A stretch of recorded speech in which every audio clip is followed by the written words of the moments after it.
Pemirsa, konsep Indonesia sentris berlandaskan pemerataan dan keadilan, begitu pula semangat di balik desentralisasi. Pembangunan kerap dipandang selaras dengan pengentasan kemiskinan. Namun yang kerap terjadi, masyarakat bawah akhirnya termarginalisasi. Nah, ini bagaimana tanggapannya? Saya mulai dari Pak Jahen terlebih dahulu. Iya, jadi kita memang berharap semua daerah itu daerah yang layak ya. Jadi nggak ada ketimpangan antara satu daerah dengan yang lainnya. Nah, masalahnya sekarang 20 tahun setelah desentralisasi kita masih melihat ada daerah yang lebih baik dan yang enggak gitu. Memang bukan berarti kita menyalahkan desentralisasi ya, tapi kita perlu memastikan bahwa proses pemilihan kebijakan yang diambil itu memastikan agar welfare masyarakat semakin baik. Nah, itu kayaknya belum terjadi. Jadi seperti yang saya bahas tadi, kita mungkin butuh banyak local leaders yang kreatif, yang benar-benar care terhadap masyarakatnya, bukan elite capture. Jadi elite capture itu maksudnya hanya care terhadap elitnya sendiri gitu. Itu yang nggak berjalan selama ini. Kalau kita punya pemerintah daerah yang kreatif tadi, yang mampu membangun ekonomi lokal semakin baik, orang nggak perlu lagi datang ke Jakarta. Karena kita punya daerah yang bisa compete, bisa mendatangkan investor, dan ekonominya akan tumbuh. Kita coba contoh kampungnya Pak Jo di Sumatera Barat. Itu kan salah satu daerah yang mungkin belum terlalu baik pertumbuhan ekonominya karena memang belum ada inovasi. Terus kalau kita lihat ke daerah yang lain juga kebanyakan pemerintah daerah itu rely terhadap transfer dari pusat gitu. Sehingga ini yang perlu kita perhatikan agar nanti orang nggak perlu datang ke Jakarta untuk bisa nyaman. Atau contoh misalnya kita baru dengar isu hilirisasi ya. Ada banyak hilirisasi di Halmahera Tenggara dan sebagainya. Itu duitnya nggak dikonsum di sana. Duitnya dikonsum di Jakarta. Karena pilihannya nggak ada di situ.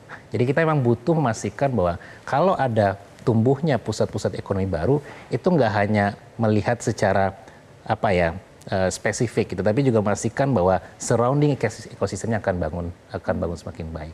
Nah, kalau kita bisa memastikan itu, mungkin ketimpangan nggak akan jadi masalah lagi.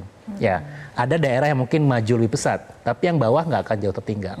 Itu yang mungkin missing di Indonesia, karena mungkin contohnya ke negara tetangga kayak Cina. Cina itu mampu membangun daerah-daerah lokal yang semakin compete. Ya, dia bangun yang namanya yardstick competition. Daerah yang satu itu dipaksa untuk compete dengan daerah lainnya. Ya, itu yang membuat mereka nanti bisa menjadi political leader di tingkat pusat. Karena memang mayor, wali kota dan sebagainya itu akan dipaksa untuk perform better. Dan itulah kenapa kita butuh tadi local leaders yang baik, policy making yang care terhadap daerah. Dan memang nggak semua itu bisa ditentukan oleh Jakarta. Ya, jadi karena kebutuhan daerah itu pasti masyarakat lokal yang akan paham ketimbang yang di pusat. Gitu. Oke, Pak Yayat pandangannya? Ya, ini menarik nih ya. Apa yang terjadi saat sekarang ketika orang berbicara kemiskinan? Bansos. Jadi ketika mental miskin itu diselesaikan dengan bantuan. Jadi yang sebetulnya persoalannya kemiskinan itu bisa dientaskan, tapi dengan merubah mentalitasnya. Nah, kelemahan kita itu ada pada pengembangan sumber daya manusianya. Dengan pendidikan yang mungkin rata-rata sangat terbatas itu, investasi pun akan sulit masuk ketika dia tahu kapasitasnya tidak maksimal. Kita belajar misalnya contoh tadi kasus Vietnam. Ketika AI masuk, industri berbasis digital dan informasi, Vietnam itu sudah mempersiapkan jumlah sumber daya yang siap untuk menyerap investasi di teknologi itu. Nah, apakah ada daerah yang mengatakan, mari datang ke tempat saya punya kapasitas untuk mempersiapkan sumber daya yang siap untuk menerima investasi itu. Nah, yang terjadi sekarang kan gini, ketika ada pengembangan investasi keluar, kekurangnya di SDM. Nah, jadi bagaimana ketika ada pengembangan industri di Sulawesi, pengembangan industri di Papua atau di Maluku, tetap aja sumber daya itu harus diimpor dari luar. Nah, jadi kan orang mengatakan, wah ini ada pendatang dan sebagainya kan. Itu kan persoalan paling besar. Nah, sekarang kita tanya, bagaimana kebijakan yang bisa mensinergikan? Saya tadi sudah mengatakan, ada penetapan sentra industri baru di berbagai daerah, pengembangan destinasi pariwisata. Semua konsep ada, tapi sumber daya manusianya ini selalu tertinggal. Fisik didahulukan, infrastruktur didahulukan, tapi aspek manusianya selalu tertinggal. Nah, kedua kan, bagaimana sebetulnya pengembangan visi tempat masing-masing daerah. Pak Johan betul tadi. Visi, misi, tanpa gizi, mimpi. Gizinya tadi, kapasitasnya itu. Nah, bagaimana sumber daya manusia? Akhirnya apa? Seperti sekarang ini, Jakarta maupun kota-kota lain akan mengalami stagnasi dalam sisi income-nya. ketika rata-rata kita hanya S3, SD sempe sema. Ya kan? Bagaimana bisa dinaikkan gajinya? Kalau hanya sebatas itu implikasinya ke tempat lain. Populasi sepeda motor. Karena gaji kita cuma sebegitu. Jadi persoalan traffic itu bukan persoalan manajemen terbukan. Intinya itu ada persoalan income yang terbatas karena kapasitas yang juga terbatas. Nah, itu menjadi kata kunci dan itu harus didorong ke berbagai daerah. Oke, Prof Jo. Ya, saya lihat gini, bahwa ada dua masalah di daerah itu. Satu leadership tadi ya, yang kedua tata kelola. Nah, kita buruk tata kelolanya, terus leadershipnya juga mulai dari seleksi ya sampai kemudian terpilih itu kalau ada duit bisa jadi orang yang kompeten yang bagus nggak diambil. Ya kan. Nah, saya sekarang mengharapkan nih Pilkada serentak nasional ini mau digelar 27 November 2024 kayak model ada Ilham Habibie Jawa Barat ya. Keren tuh. Ya, mudah-mudahan ya yang kayak gini mungkin muncul. Saya catat nih semakin shortlist kepala daerah yang bagus di negeri ini. Dulu ada Risma, kita tahu ya. Lalu ada Banyuwangi, Abdul Azwaranas. Terus yang lain nggak ada. Yang kedua tata kelola, buruk pendidikan, kesehatan, problematik.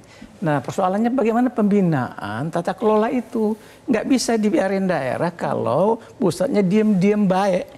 Nah pusatnya diam kurang melakukan penguatan kapasitas. Nah jadi daerah suruh jalan sendiri, leadershipnya juga sudah problematik, yang ada adalah perilaku koruptif kepala daerahnya, ya kan, sehingga nggak nyampe-nyampe kita, Mbak Rara, untuk membuat pemerataan itu, membuat Indonesia sentris yang makin merata ke seluruh pelosok kan, kurang terjadi. Jadi itu harusnya menjadi refleksi kita, ya kan, memperbaiki kebijakan. Prof, gimana kalau ada yang pinter, yang bagus, tapi modal politik, modal kapitalnya nggak punya duit? Itu dia. Untuk maju pilkada gitu. Iya, kita senang nih ada partai-partai kayak Nasdem itu misalnya kan dia ambil tuh, yang bagus-bagus kagak lihat dia, siapa duitnya nggak masalah. Yang Yayat bagus, wali kota Bogor misalnya gitu ya kan. Gitu. Saya kira itu poinnya. Oke, ada tambahan lagi Pak ya, tetap mungkin Pak Jahen silakan. Ya, saya sebutin Pak, Indonesia sentris itu memang kita harus lihat konsepnya adalah redistribusi, pemerataan keadilan. Jadi keunikan pun menjadi kekuatan. Seperti wisata itu jadi kekuatan, ya keunikannya. Kita kalau bersaing dalam konteks wisata buatan, ya dengan model kayak di pusat-pusat apa kalau di Singapura atau di mana itu yang besar-besar Disneyland dan sebagainya itu akan sulit. Tapi kekuatan lokal dan kearifan lokal itu menjadi sumber destinasi wisata dan bisa meningkatkan kemampuan daerah. Oke, ada banyak sekali poin-poin menarik dalam perbincangan kita malam hari ini. Mudah-mudahan bisa menjadi masukan seperti itu ya. Baik, terima kasih Prof Jo, Pak Yayat dan juga Pak Jahen telah berbincang malam hari ini dalam Visi Negarawan. Pemirsa, muncul jargon Indonesia sentris sebagai paradigma pembangunan dan ekonomi berwawasan Nusantara. Namun 10 tahun dicanangkan, janji Indonesia sentris belum sepenuhnya terrealisasikan. Indonesia sentris menjadi salah satu alasan utama pemindahan ibu kota. Persoalan daya dukung lingkungan dan kualitas kehidupan menambah panjang alasan pemindahan. Riset Bank Dunia pada 2019 menyebut kemacetan di Jakarta mengakibatkan kerugian ekonomi hingga 65 triliun rupiah setiap tahun. Sayangnya Begawan Ekonomi Profesor Emil Salim meragukan pemindahan ibu kota dapat menyelesaikan berbagai persoalan. Daripada menghamburkan anggaran untuk membangun kota baru, Profesor Emil mendorong pemerintah berinvestasi membangun sumber daya manusia yang bermutu. Semoga Indonesia sentris terwujud menjadi bukti empiris, bukan sekedar janji manis rezim populis.